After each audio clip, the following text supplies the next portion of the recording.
We're here at the Brasstown Ball turnoff of 180 that goes up to Brasstown Ball to the visitor center. This is just kind of for my daughter's benefit. Right across the street here is a trail, but if you parked here, we're not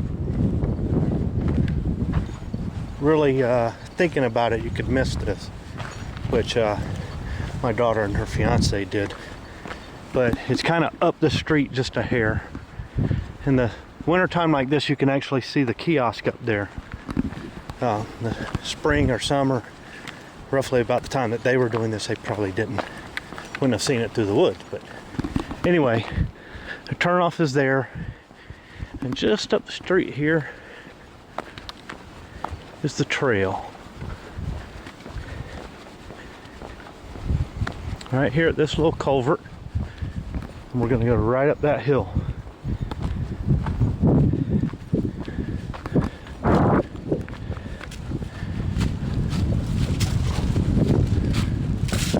Windy today, chilly, and I might get rained on. Jack's Knob Trail. It's going to be a short hike. We're just going to go down to the Appalachian Trail, turn around and come back. I have very little weight in this pack. This is just an opportunity to get out, get some pack time, get my feet back in it.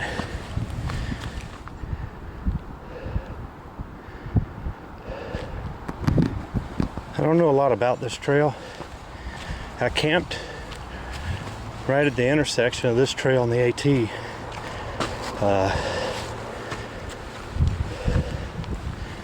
That was probably 2015, late 2015. Don't seem that long ago. But I know we're probably going to go up and down a good bit. Because we got to get up to the ridge. Work our way over Chattahoochee Gap.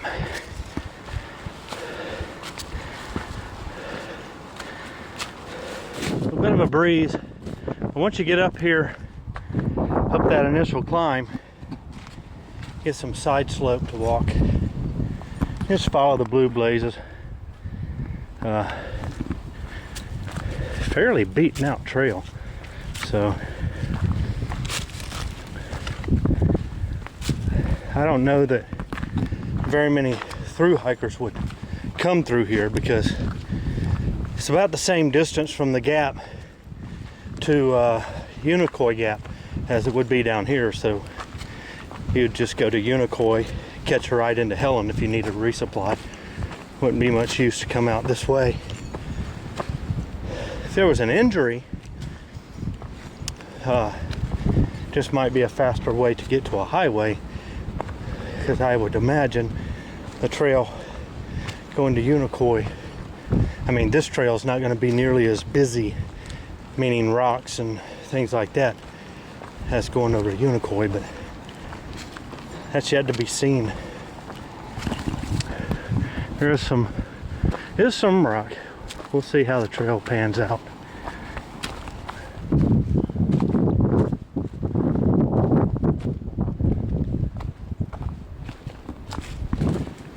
I would be surprised if we saw a bear, but this big square of wilderness here, from Hog Pen to Unicoi to Brasstown,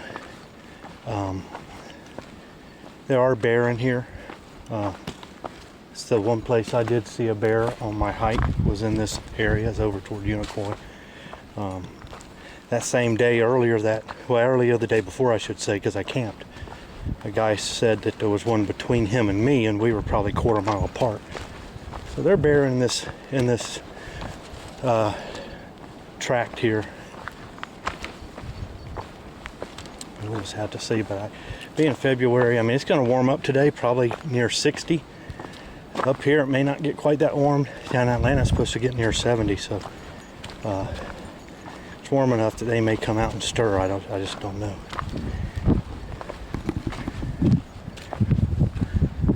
We're right here at the base of another knob, which of course the trail's going to go up. There's a little little area. I guess people have been coming in here and taking a break, or maybe even camping. I don't see a fire ring though. Good place to take a break if you needed a break. I'm trying to keep myself from working up a sweat. So maybe I'll take a minute or two here, but yeah, so we're gonna head over, keep heading over. I know that when we get to Chattahoochee Gap, we're gonna get to start a long descent down to it. I camped right at the base, so we're probably only about a mile in right now, so still got a mile and a half to go. Short hike. I needed to get out. Get my mind off things.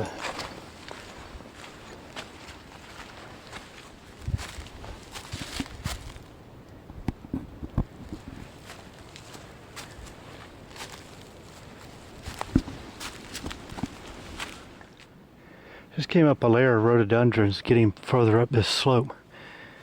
Pretty clear under here. Fellow just came by with his dog. I knew there was somebody out there ahead of me. I assume he's doing it out and back, but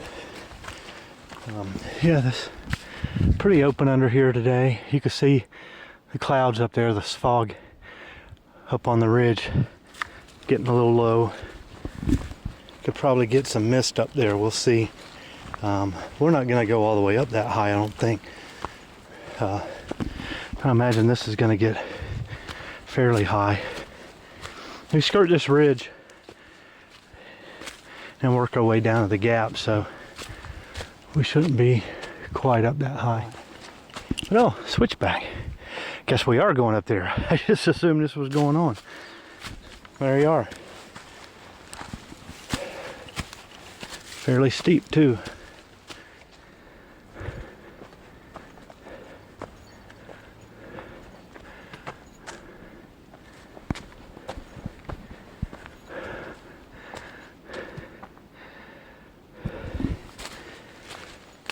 We came around. Now we're gonna hike on the eastern side of this ridge, I guess, for a bit. Didn't go straight up. That was still a fairly steep climb. Getting a few drops of water on me, which I think is to be expected this high up. Air's a little denser. I mean, it's getting this fog and mist up here is going to start dripping, I'm sure, up this high, but still mostly dry. I do need to stop in a minute and cool down.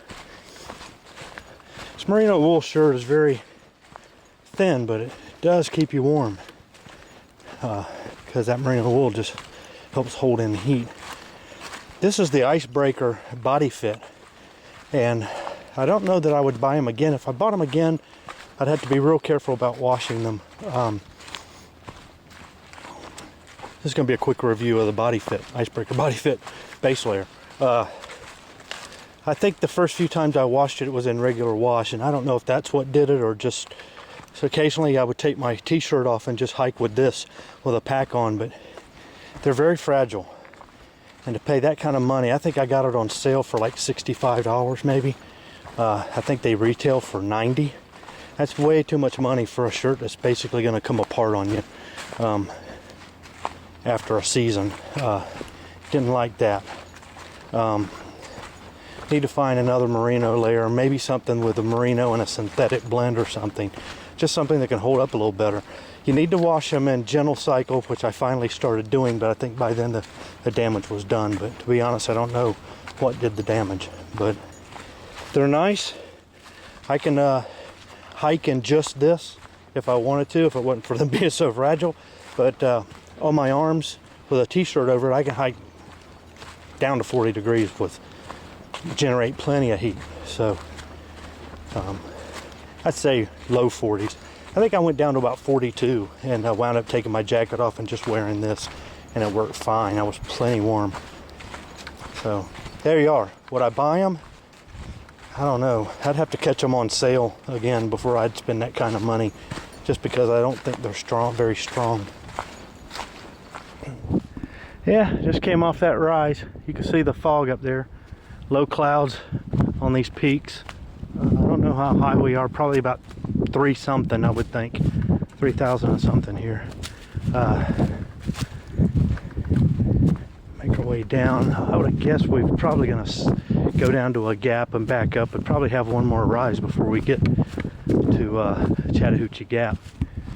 Just because I don't think we've come 2 miles yet. But well, when you're coming down here at first glance, you almost think you're at Chattahoochee Gap because it's going to look similar to this. I'll say that and get there, and it'll be obvious what the differences are. But anyway, this is a little saddle. Got a cairn here. Keep our distance because you know how bad cairns are. They're evil, sinister things that could spring to life any minute and kill us all. Nobody wants that. So there's some kind of hide. I don't know if it's bear or hog.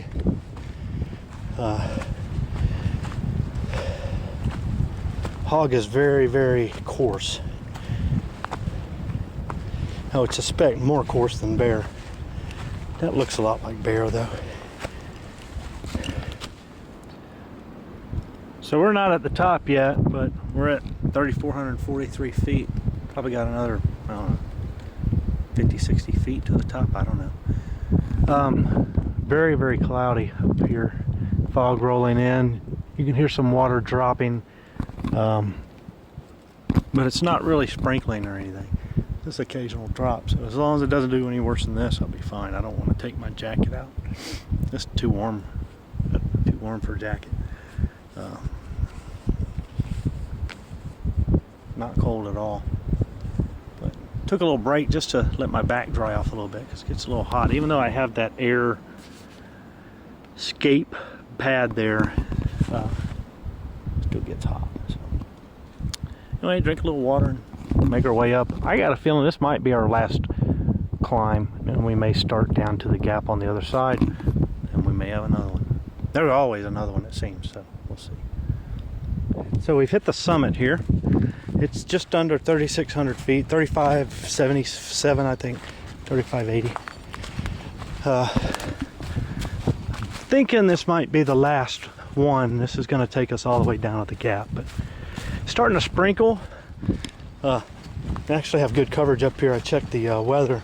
It's supposed to start raining here in just a bit, so of course there was another climb. Not terribly bad.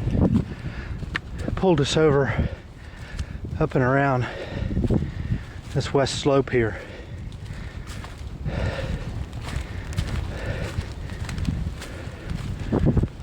Still foggy. At least we didn't go up there. So earlier we had a rhododendron tunnel, now we got some laurels. Still on this west slope, this ridge side. This nice little bench cut,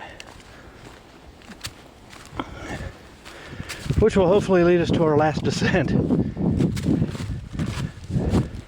It's nice though. Nice little, I kind of like this section right here. It's kind of cool. Got some rocks up here. Little overhang. If it did start storming, you could get up under there. Still quite a bit of rock up here. Several chunks up here. This is not going to give you any perspective, but that's a lot steeper side slope than you're probably going to be able to tell from here. We're a good ways up too. Lots of rock up on this ridge. And here's the gap.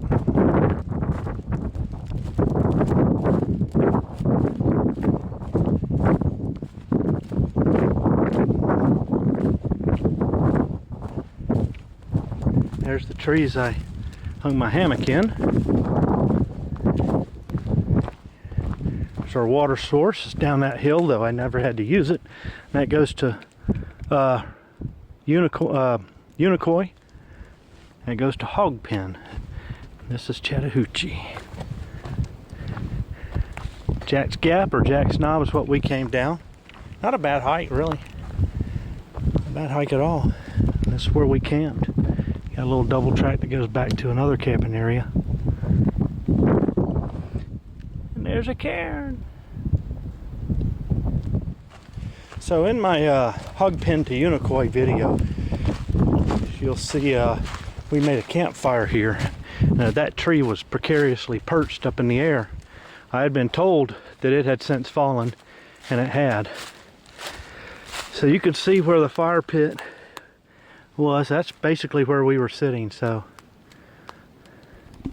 yeah, we could have been either seriously injured or seriously scared, or both. So anyway, there's the AT. You got your white blaze. We're gonna head right back up. Boy, this fog is really blowing over. So the mist got pretty good for a few minutes there on the way up that rise.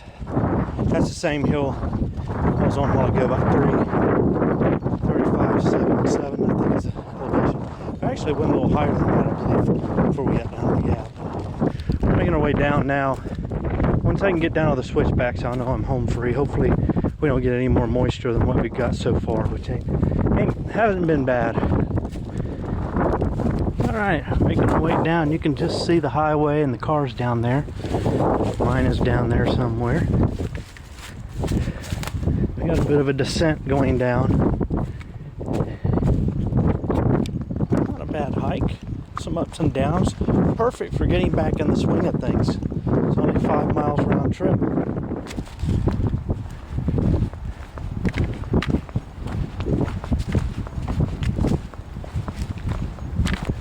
Yep, so here we are, back at the car. The trail continues on across the street, but I'm not sure which side. I think it's gonna go up in that way, but I've never hiked it. I'll come back maybe one day and hike that. That's our 2.4, so just shy of 5.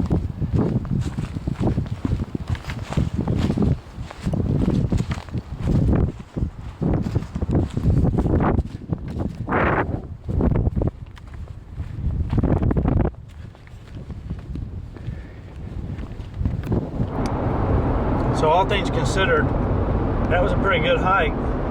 That trail's beat out pretty good. It gets a lot of traffic. I read a lot about people hiking it. See people online doing meetups and hiking it. So, well trodden trail, cleared out nicely. Not a use, so that helps from that standpoint.